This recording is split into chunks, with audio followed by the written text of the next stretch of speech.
En 30 minutos, MF Economía e Inversiones y Radio 1000 te traen los principales temas económicos del mundo y de Paraguay con Economía a 1000. Este podcast es presentado por la Bolsa de Valores de Asunción, promoviendo los valores del mercado. Muy buenos días, bienvenidos a una emisión más aquí de Economía 1000. Muchas gracias por la compañía de todos los días. Quien les habla, Prince Otto, y ya estoy junto con la compañera Ada Caballero. ¿Cómo estamos, Ada? ¿Qué tal? Bienvenida. Buen día, Prince, buen día a la audiencia, ¿todo bien y vos? Todo en orden, avanzando rápidamente esta semana, yo más acelerada que de costumbre, pero aquí estamos, mitad de semana. Yo no puedo creer que ya estamos casi entrando al tramo final del 10º mes del año y con muchísima información, análisis y por supuesto entrevistas aquí de primerísima mano. Hoy no es la excepción, en breve ya lo saludamos a nuestro invitado de hoy, pero tenemos que compartir información económica del día. Adelante, Josema. MF Economía e Inversiones presenta las principales noticias económicas de Paraguay y el mundo.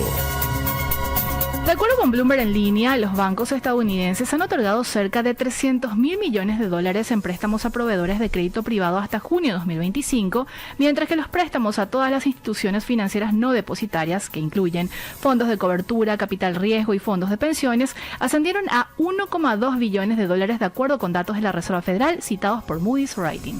¿Más información, Ada? De acuerdo con Reuters, el oro al contado bajó 2,6% a $4.017 la onza ayer miércoles, tras haber alcanzado los $4.161 al inicio de la jornada, registrando su menor nivel en casi 2 semanas. La caída siguió a la mayor baja diaria desde 2020 del 5,3% el martes, luego de un récord de $4.381. Los futuros del oro para diciembre retrocedieron 1,9% en medio del fortalecimiento del dólar, que subió 0,2% y de la toma de ganancias por parte de los inversores. Aún así, el oro acumula un avance del 54% en 2025, impulsado por la inestabilidad global y las expectativas de recortes de tasas en Estados Unidos. Y ya estamos en compañía de nuestro invitado de hoy, a quien agradecemos su presencia. Él es Rodrigo Rojas, gerente general de la Bolsa de Valores de Asunción. ¿Cómo estamos, Rodrigo? ¿Qué tal? Bienvenido, gracias por estar con nosotros. Buenos días, Prince, buenos días a toda la audiencia. Un gusto compartir con ustedes. Rodrigo, te invitamos hoy en este espacio, como es habitual, para ir actualizando algunos datos del mercado de valores que ha tenido un desarrollo, un crecimiento muy importante de un tiempo a esta parte, y también ir acompañando estos números considerando que hoy el emisor, que se conoce que es una de las puntas, el inversionista, tiene alternativas dentro del mercado de capitales. Y antes de ahondar en eso y también todo este proceso que se ha llevado en materia de ir ayornándose a los estándares internacionales, me gustaría que pudieras compartir con la audiencia algunos números de este desarrollo y crecimiento que habló Rodrigo. Sí. No, antes que nada yo creo importante, Prince, contextualizar lo que mencionabas, Sí. ¿verdad? Si nuestro mercado de capitales es un mercado que se viene desarrollando, venimos con un promedio de crecimiento anual en torno a un 25-30% en algunos años, en términos de volumen de negociación, sí, que es el indicador que básicamente tomamos para ir midiendo cuánto se va negociando en bolsa, ¿verdad? Esto representa un factor muy importante en términos de cómo se viene desarrollando nuestro mercado. Y aquí es importante, venimos de un año récord que fue el año 24 en términos de volumen de negociación. ¿De cuánto, para recordar? Donde habíamos llegado a $6.500 millones de volumen de negociación. Y yo creo que este año estamos en torno a poder superar nuevamente esa meta. Estamos registrando un promedio de aproximadamente 500-600 millones de dólares de volúmenes mensuales en negociación. Ya estamos creo que superando un poco los 6.000 millones, va a depender un poco del tipo de cambio que se toma, ¿verdad? Porque están fluctuando principalmente el volumen de negociación es en guaraníes. Sí. Sin embargo, en términos de proyección, creemos que estaríamos cerrando un buen año nuevamente en términos de lo que es dinámica de movimiento de negociación bursátil. Y un tema muy relevante a destacar que estamos observando este año es el crecimiento del mercado primario, que es un factor que siempre nosotros lo vamos siguiendo, atendiendo que el mercado primario es un poco el paso inicial y donde se generan las materias primas para todo lo que tenga que ser el mercado secundario, Bueno, y la suma de ambos mercados es un poco el volumen de negociación y el indicador de crecimiento que va teniendo el mercado, ¿verdad? ¿Hay una explicación de este crecimiento que viene teniendo el mercado primario, Rodrigo? ¿Hay más jugadores, más apuestas, más diversidad, vamos a decirle, de inversiones también? Yo creo que es la suma de varios factores. Sí. También tuvimos una coyuntura de tipo de cambio a la baja que generó necesidades también de guaraníes. Desde julio observamos que la cantidad de emisiones en guaraníes se incrementó, principalmente de actores del sector financiero. Y bueno, y otros factores que entendemos que también ayudaron a la dinámica. Creemos que todavía en lo que resta del año vamos a tener emisiones en primario importantes, y que va a permitir que podamos superar ampliamente, yo creo que en el volumen que cerramos en el 24, ¿verdad? Entonces, la coyuntura macroeconómica creo que es favorable. También la incorporación de empresas al mercado fue muy relevante y hoy en día... ¿Qué tipo de empresas dedicadas a qué sectores? Hoy en día tenemos ya una variedad importante de empresas de varios sectores. Tenemos participantes de rubros industrial, farmacéutico, comercial, financiero, que siempre es un rubro muy importante.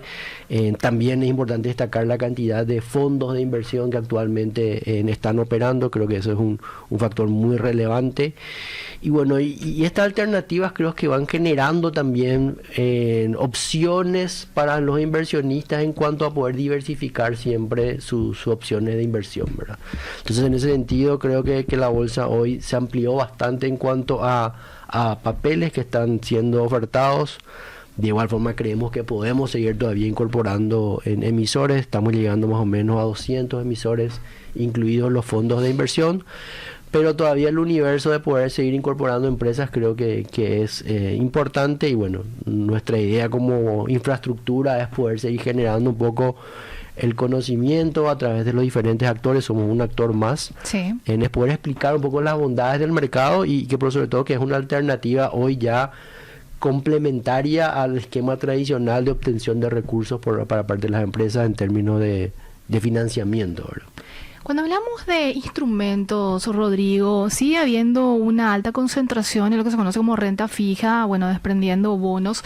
Esto también de alguna manera se va reconfigurando en un escenario de quizás alta demanda, y estamos hablando por el lado del inversionista, mucha incursión, y me gustaría también compartieras algunos números con respecto a eso. Sí. ¿Cómo lo están viendo también desde la bolsa en materia de quizás eso que decía, reconfiguración, renta fija, renta variable? Sí.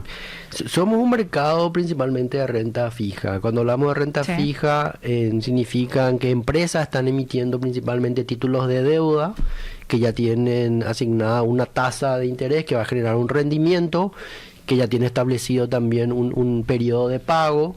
Bueno, y estos títulos son los ofrecidos al mercado primario y negociados posteriormente en el mercado secundario. El inversionista de nuestro mercado es bastante tradicional todavía en cuanto a ese esquema. Compara mucho los rendimientos a lo mejor de títulos del sistema tradicional, los compara con CDA, etcétera, y va haciendo esa evaluación. Somos un mercado principalmente de renta fija, ¿verdad? Sí. Nuestro desafío es poder generar un mercado mucho más activo en términos de renta variable. Y cuando hablamos de renta variable, ya tenemos que ir pensando en instrumentos que tienen una dinámica diferente al de la renta fija, ¿verdad? Y aquí entra el grupo de acciones. Básicamente las acciones son las que pueden tener un rendimiento diferente y un esquema también que el inversionista puede tener una expectativa de retorno diferente a la renta fija, ¿verdad? En este sentido, tenemos que trabajar bastante todavía del lado de las empresas en explicar qué significa que las acciones, primeramente podamos pasarla de acciones cartulares a acciones electrónicas, y posteriormente que estas acciones puedan ser negociadas en un mercado, ¿verdad?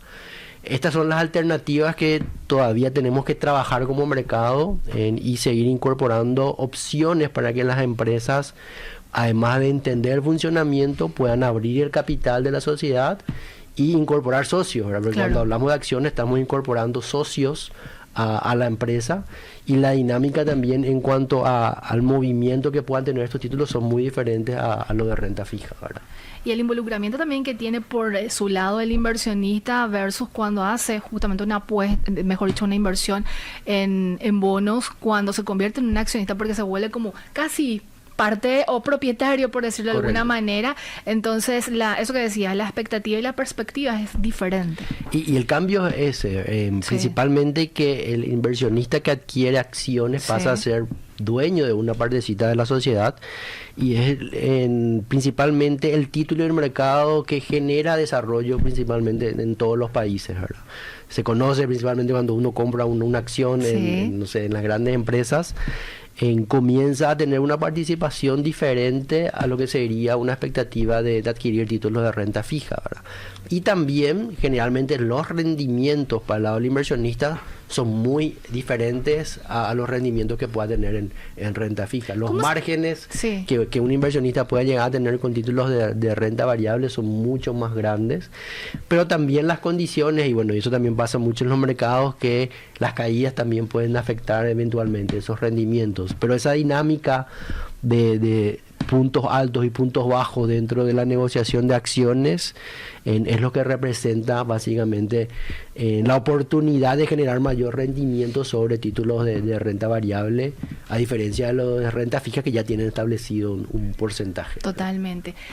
Rodrigo, ¿cómo se establecen las tasas tanto para los bonos como para lo que consideramos, esto que mencionabas, renta variable? ¿Dónde se establece finalmente? ¿Se toma parte de lo que quizás hace el Banco Central del Paraguay o no está vinculado? ¿Cómo se va fijando, estableciendo? Una buena pregunta, Prince, pero la verdad que es muy complejo en términos de definir cuál es el criterio. Cuando hablamos de instrumentos de renta fija, los emisores generalmente tienen varios factores de análisis dentro del establecimiento de en qué momento debería de salir a emitir y a qué tasa, ¿verdad? Categóricamente existen tasas de referencia en el mercado, que son las que se conocen, las tasas de referencia de letras, por ahí pueden ser también los botes, etcétera. Botes buenos del Tesoro. Claro, entonces estos instrumentos van generando cierta referencia que permiten también a los emisores tener un poco un factor de análisis, no es el único. Pero nosotros creemos que esta dinámica de emitir constantemente también le tiene que permitir al emisor generar su propia curva de aprendizaje en cuanto a momentos y acompañar eventualmente las coyunturas de mercado en términos de tasa, ¿verdad? De momento existen mejores condiciones de tasa de un sector o en una parte del mercado de capitales. Momento pueden existir mejores condiciones de tasa en otro sector. Por eso es que hablamos siempre que somos un mercado complementario al sistema financiero dentro de lo que es la dinámica de los bancos. Formamos parte del sistema financiero, pero como complemento. Y creemos que estas alternativas son las que el emisor tiene que ir evaluando constantemente para definir, ok, me conviene esto.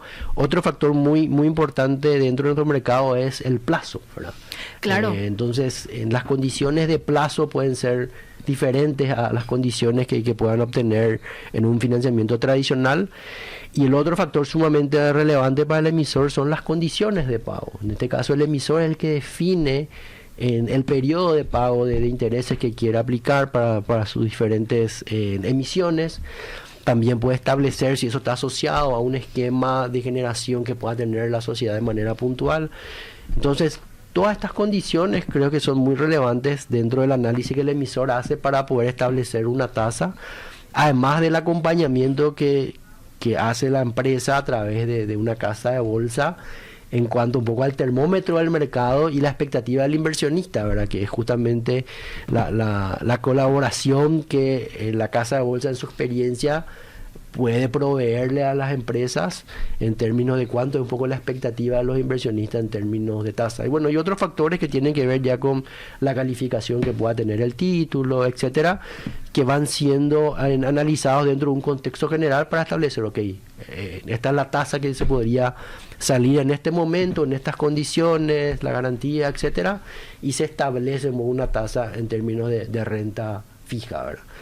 Cuando hablamos de renta variable no existe tasa, hay principalmente es un rendimiento asociado a dividendos que va a tener la sociedad, generados principalmente en base al desarrollo y el resultado que pueda tener la sociedad en un periodo, y bueno, y el resultado que se genere en ese periodo va a permitir la distribución de esos dividendos a los accionistas, dependiendo un poco del tipo de accionista. Entonces acá ya entramos en la variable de si uno es accionista ordinario, si uno tiene acciones preferidas, etcétera, donde las condiciones de cobro son diferentes. Pero no se establece en sí una renta fija, sino es una renta variable que va a estar asociado básicamente al rendimiento que va a tener esa sociedad. Clarísimo. Con respecto a la tasa promedio que se tiene y que tengas ahí lo último, Rodrigo, ¿en cuánto está? Bueno, nuestro plazo promedio está en torno a 6.5 años más o menos, casi 7. Sí. Esto tanto guaraníes y dólares.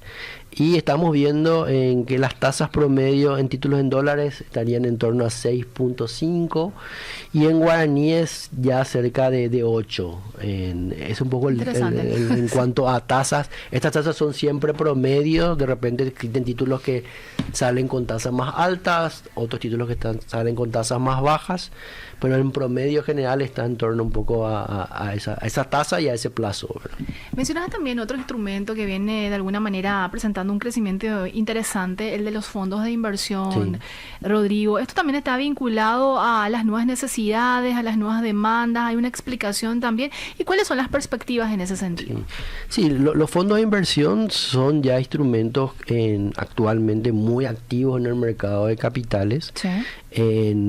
Se negocian por el mercado de capital a través de bolsa las cuotas partes, que se denomina un poco a la porción que un inversionista puede adquirir del fondo. Los montos mínimos en cuanto a la participación en la cuota parte pueden variar de un fondo y otro dependiendo un poco de la reglamentación. Y el reglamento de cada fondo también establece sus condiciones en cuanto a cuál es el horizonte de poder dividir o compartir los resultados que pueda llegar a tener el fondo. Generalmente los fondos de inversiones son fondos de plazos más largos y están asociados básicamente al fin que se estableció el fondo, y ahí tenés una diversidad de rubros y fondos que tienen esquemas de distribuciones diferentes de resultados. Van a tener los fondos del sector inmobiliario, tener fondo forestal, fondo ganadero, que tienen mecanismos diferentes en cuanto a periodos y también en cuál podría ser el objetivo de rendimiento que puede tener el fondo. Bueno, y en base a eso el inversionista va generando un poco también un portafolio que podría significar cuánto voy a tener de rendimiento con esta inversión en un fondo.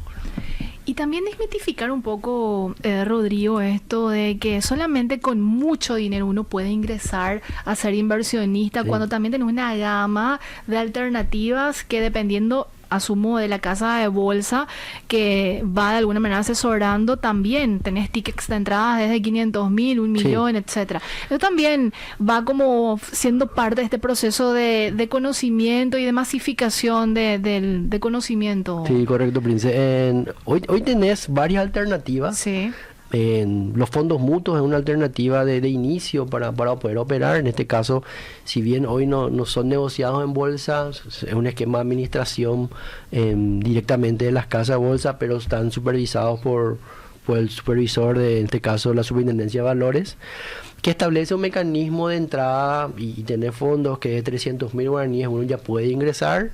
Y puede ir construyendo también de alguna manera sus rendimientos, ¿verdad? La opción de los fondos mutuos establecen básicamente una opción de poder salir o rescatar su participación en plazos más cortos, y los fondos de inversión sí tienen un mecanismo diferente, ¿verdad? Entonces hay opciones en el mercado para poder iniciar en la participación de un inversionista, ya sea a través de fondos, y también el esquema de poder comenzar a obtener o comprar títulos, valores en guaraníes. Uno lo puede hacer desde 1 millón de guaraníes y en dólares de $1.000. Aquí es importante, y lo que sugerimos bastante es que el inversionista se acerque a una casa de bolsa habilitada y pueda obtener primeramente todo el conocimiento que requiere para poder iniciarse en el mercado de capitales. En este caso, las casas de bolsas tienen ya un proceso de onboarding con los clientes, donde tienen que establecer primeramente el perfil del inversionista, y en base a ese perfil van construyendo alternativas de asesoramiento para poder generar realmente cuáles podrían ser los títulos o el tipo de inversión que el inversionista está teniendo como objetivo, porque esto varía, ¿verdad? Si el inversionista puede tener expectativas diferentes en términos de cuánto quiero ganar, o soy más conservador, prefiero a lo mejor ganar menos y ir con títulos de otras categorías, etcétera. Entonces yo creo que lo que permite el mercado de capitales es una democratización importante en cuanto a qué puede obtener el inversionista como opciones, y por sobre todo que la decisión es del inversionista, ¿verdad? Al final el que decide en cuándo quiero ingresar o cuándo quiero salir es siempre el inversionista. No hay intermediación financiera, básicamente. Rodrigo, te quedas hasta el final con nosotros, porque a la vuelta del corte me gustaría ahondar en esta estructura del mercado de valores con nuevos jugadores que de alguna manera van a entrar a, vamos a decirle, a ponerle mayor delicadeza a todo este proceso que se da dentro del mercado de capitales. ¿Te parece? Sí, vamos a seguir conversando con Rodrigo Rojas, gerente general de la Bolsa de Valores de Asunción.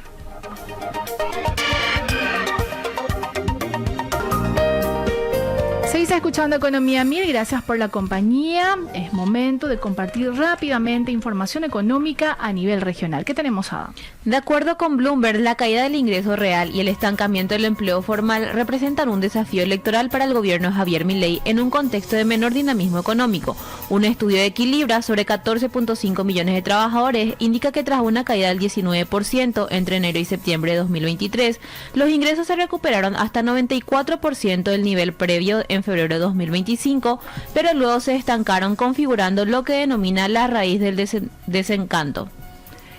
Siempre con Bloomberg, el Consejo Fiscal del Perú advirtió que las finanzas públicas podrían deteriorarse por leyes que incrementan el gasto. Estimó que la deuda pública podría duplicarse hasta 70% del PIB y el déficit fiscal alcanzar 6,4% en 2036 si se aprueban todas las medidas pendientes. Aún con las normas vigentes, la deuda subiría a 47% y el déficit a 3,6%, superando los límites de 30% y 1% fijados para 2028. Entre las medidas figuran bonificaciones a maestros, mayores fondos municipales y aportes adicionales a pensiones, menciona Bloomberg. Ada, tenemos que compartir nuestra cifra del día antes de seguir con la entrevista de hoy. ¿Qué tenemos? 60% de evasión obrera, es decir, 6 de cada 10 trabajadores no cotizan al IPS. A esos 6 se suman los pequeños emprendedores y los trabajadores independientes y profesionales que no están aportando a un fondo de jubilaciones, comentó Pedro Ayey Merlo, presidente de la Unión Nacional de Jubilados del Paraguay y especialista en temas previsionales. Si te interesa descubrir más detalles, puedes escuchar el podcast completo en Spotify, buscar en el perfil de Economía 1000 y mantenerte al tanto de todo. Seguimos en compañía de Rodrigo Rojas, gerente general de la Bolsa de Valores de Asunción. Rodrigo, dejé pendiente una pregunta y te la vuelvo a reiterar, para el juego de palabras. Cuando estamos hablando de la estructura del mercado de valores en Paraguay, ¿cuáles son los agentes que van interviniendo? Y obviamente se va esto que yo decía, poniendo más delicado, pero en realidad sofisticando con nuevos actores de un tiempo a esta parte, ayornándose evidentemente a los estándares internacionales. Correcto. Creo que es muy importante lo que mencionaba Prince en cuanto a recordar un poco quiénes participan del mercado de capitales, ¿verdad? Y en este caso, el mercado de capitales es un mercado regulado, meramente creo importante eso destacar. Actualmente depende del Banco Central del Paraguay a través de la Superintendencia de Valores. Esto fue ya un cambio que se había hecho en el 23, anteriormente era una Comisión Nacional de Valores. Actualmente el Banco Central a través de la Superintendencia de Valores, la supervisión, ¿verdad? Dentro de este esquema del ecosistema del mercado de capitales local, tenemos a la Bolsa de Valores, que es un poco encargada de proveer toda la infraestructura para poder acercar y concretar las operaciones que se van realizando dentro del mercado. En este caso, nuestra infraestructura es 100% tecnológica, a través de las cuales se conciertan o se cierran todas las operaciones dentro de del esquema de operaciones de compra-venta y todos los productos que tengan con condición de negociación, ¿verdad? Estos pueden ser bursátiles, pero también existe un mercado de OTC que pueden ser proveídos por una infraestructura, ¿verdad? Cuando hablamos de infraestructura, el cambio que estamos teniendo y que lo vamos a tener desde enero, ya es la participación mucho más importante de la Caja de Valores como entidad que va a estar encargada de todo lo que es la parte de la custodia, la anotación en cuenta y la liquidación de los títulos valores que son negociados en bolsa.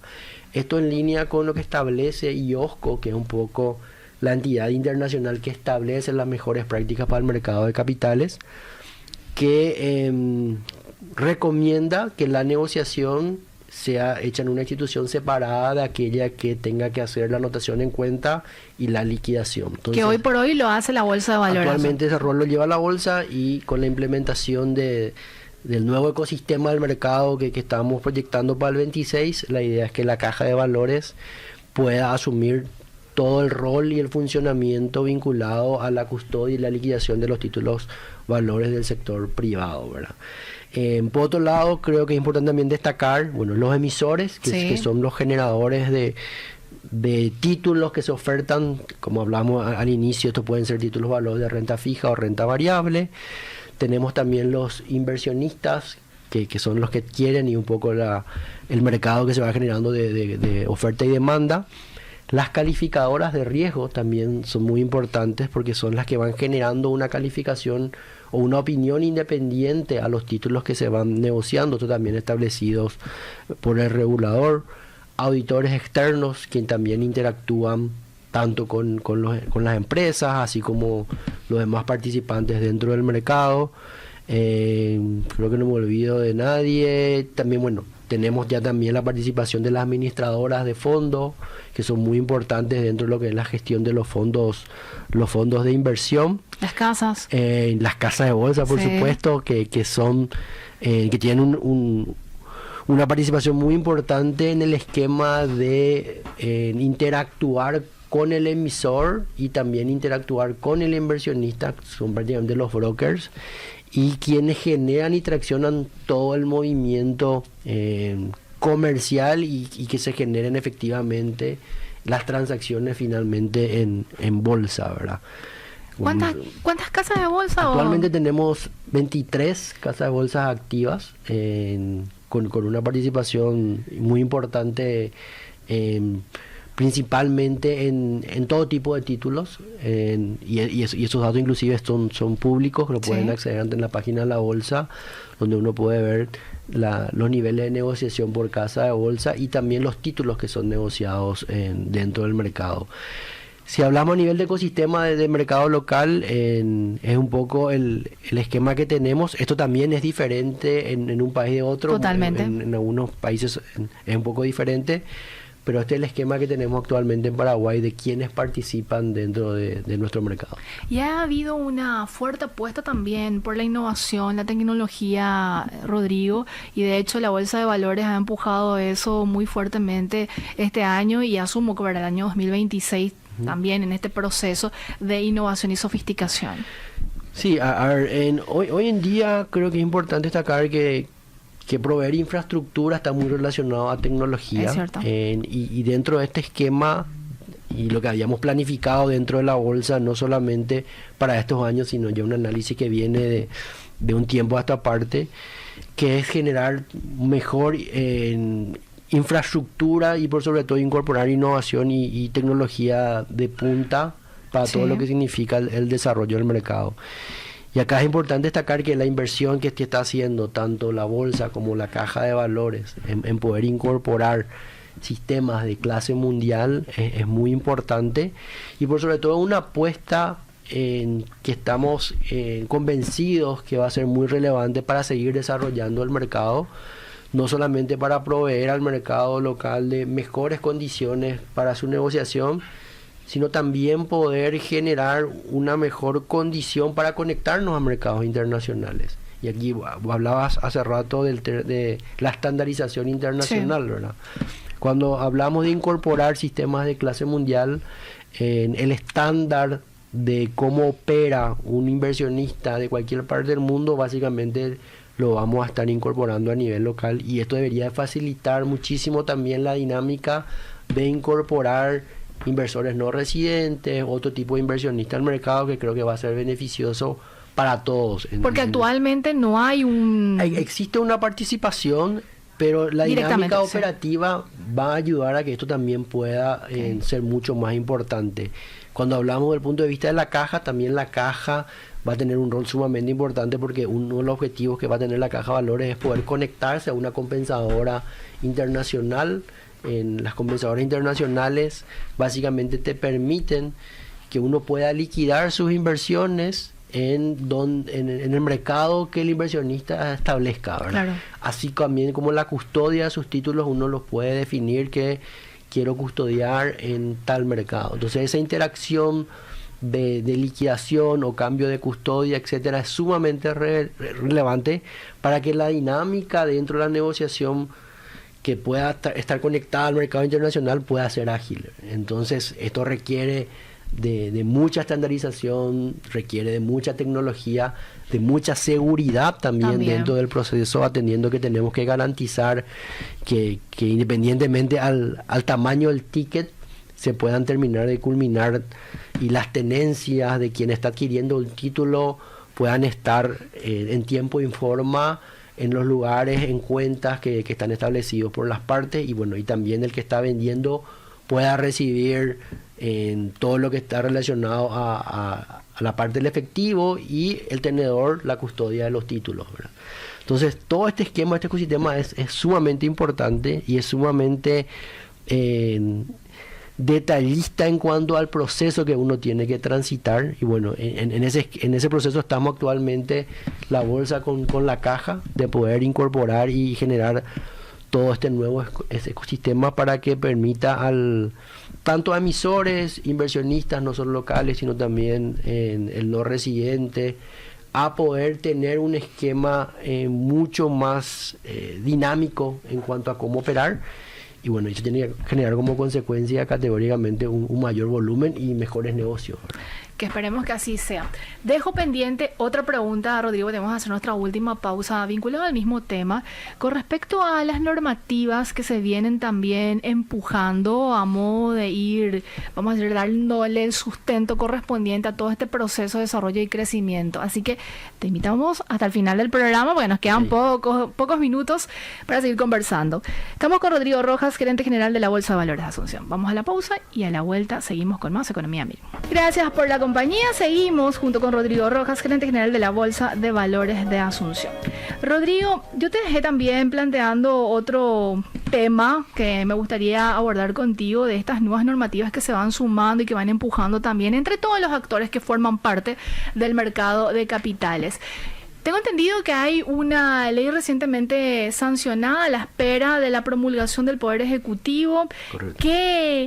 ¿Qué adicional le dará al mercado de capitales esta nueva normativa y otras también que imagino están trabajando? Sí, a ver, nosotros creemos que en esta nueva ley está muy en línea con todo el marco de evolución de desarrollo del mercado, y la verdad que fue una ley que se trabajó por iniciativa y liderazgo de la Superintendencia de Valores, con mucha participación de todos los actores, que permitió finalmente, creo que poder llegar a una ley bastante debatida antes, ¿verdad? Entonces creo que eso fue muy importante.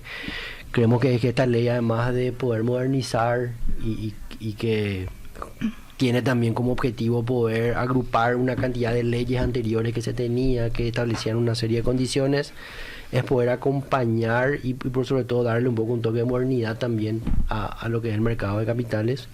En ese sentido, creo que esta nueva ley nos va a permitir eso.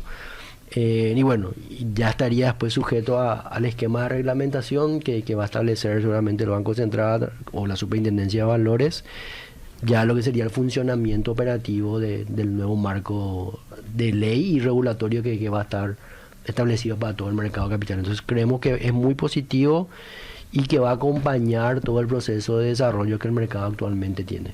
¿Qué puntos centrales se pueden destacar dentro de esta normativa? Digo, al menos 3. Yo sé que es una ley bastante extensa, pero a modo de dimensionar nada más esto que mencioné, de ir acompañando la hay varios aspectos, ¿verdad? Sí. Claramente el tema de la infraestructura tecnológica creo que es muy relevante.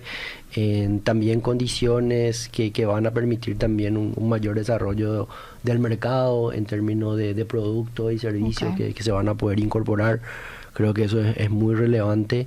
Y creo que también un tema relevante es que pasamos de una ley que era muy reglamentarista en la ley a una ley mucho más amplia, donde va a permitir que el esquema normativo pueda tener otra dinámica, ¿verdad? Que debería ser mucho más positivo en cuanto a la velocidad de poder ir incorporando en temas que puedan ser demandados por el mercado. Entonces, la ley tiene muchos temas que va incorporando, pero creemos que todas estas modificaciones van a seguir ayudando y por sobre todo tienen que permitir que el contexto de desarrollo, nuestro mercado actualmente representa entre el 15 y 20% de lo que es el Producto Interno Bruto en términos de volumen, que esto es un porcentaje muy pequeño en relación a inclusive lo que se negocia a nivel regional, y tenemos que poder generar ese salto todavía en términos de generar condiciones mucho más accesibles en cuanto a volumen, productos, servicios,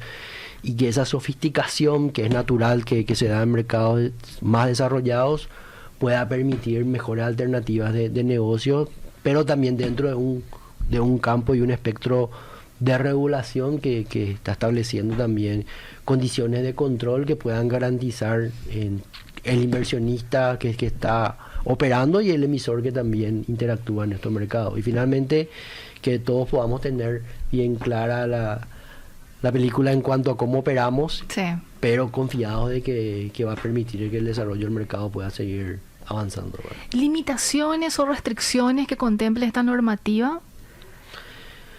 ¿Vi también un capítulo de sanciones o algo similar? Claro, todo va a estar pendiente a la reglamentación. Eso tiene que estar a cargo del BCP, a modo de remarcar. Correcto, pero bueno, hay condiciones que van a estar definidas en base a la reglamentación de cómo se va a ejecutar, pero también tiene su apartado de limitaciones o sanciones que pueden llegar a tener los participantes o algún tipo de producto que pueda llegar a estar definido en términos de limitaciones.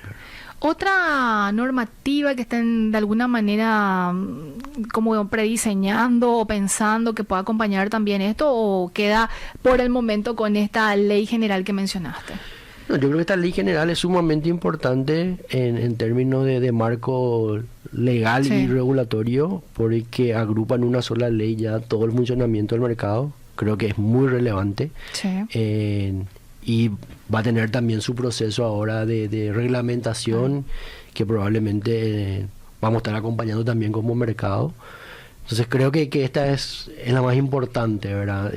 Creemos que también la incorporación de otros puntos vinculados a lo que se pueda establecer finalmente también como reglamentación de la ley de pensiones puede ayudar a que la dinámica bursátil también pueda incrementarse, etcétera. Entonces, en nuestra opinión, el acompañamiento que estamos teniendo por parte del regulador es muy positivo y lo consideramos que va a ayudar al desarrollo y la evolución de todo lo que es el mercado, que insisto, es todavía un mercado pequeño, venimos creciendo, pero todavía un mercado que tiene que seguir desarrollándose y mantener un crecimiento sostenible y por sobre todo poder llegar a indicadores de desarrollo similares a la región, ¿verdad? Tenemos actualmente mercados muy grandes a nivel de mercado de capitales, inclusive mercados que se están uniendo, caso de Chile, Colombia y Perú, que están creando un mercado único, por lo cual tenemos todavía nosotros un camino a transitar, pero muy confiados de que tanto todos los participantes compartimos la visión de desarrollo del mercado y por sobre todo un regulador que lo vemos apoyando bastante el desarrollo del mercado. Mencionaste un tema clave que se ha hecho punto central de un tiempo a esta parte, Rodrigo, y estamos hablando de los fondos jubilatorios y quiero preguntarte lo siguiente, de modo general.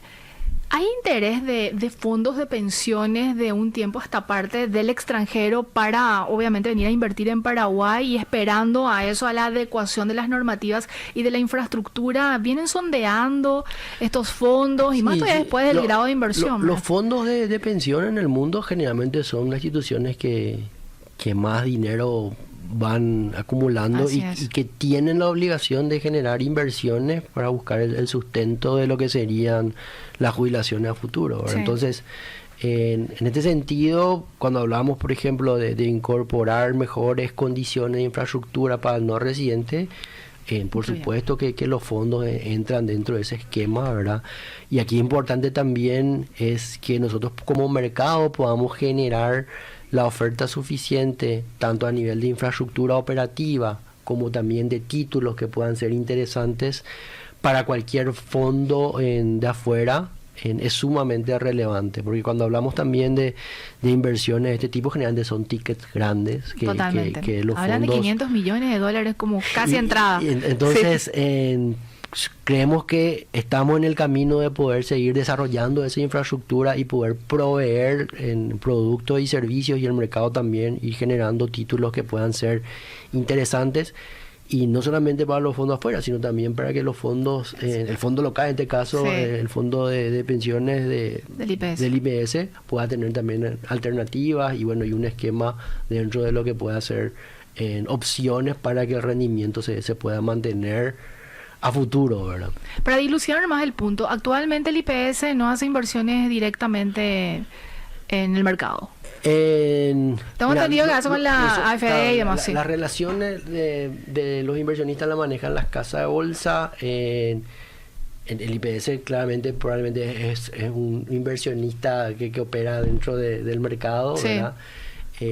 Pero creemos que las condiciones que se puedan dar en base a una mejor infraestructura y también lo que pueda establecer la reglamentación de pensiones puede ampliar un poco la participación y el flujo en cuanto a qué tan activo pueda estar el fondo a nivel de mercado, ¿verdad? Porque finalmente es un jugador sumamente importante en cualquier parte del mundo, lo que pueda generar los fondos a través de los diferentes mercados. Te consultaba nomás eso, Rodrigo, porque ayer la tuvimos a la ministra de Trabajo, Empleo y Seguridad Social y hablaba de la alta posibilidad que existe para el portafolio de inversiones de IPS una vez que se destrabe esto que estabas diciendo, justamente la reglamentación. Correcto. Y demás de todo lo que es el portafolio de inversiones que tiene la previsional, y asumo, y ya lo decías también, va a ser un jugador importante dentro del mercado de capitales, al tener una serie de alternativas para invertir, digo, dentro del mercado de valores. Cuanto más amplia pueda ser la opción de inversiones que pueda tener cualquier fondo, es mucho más relevante para poder construir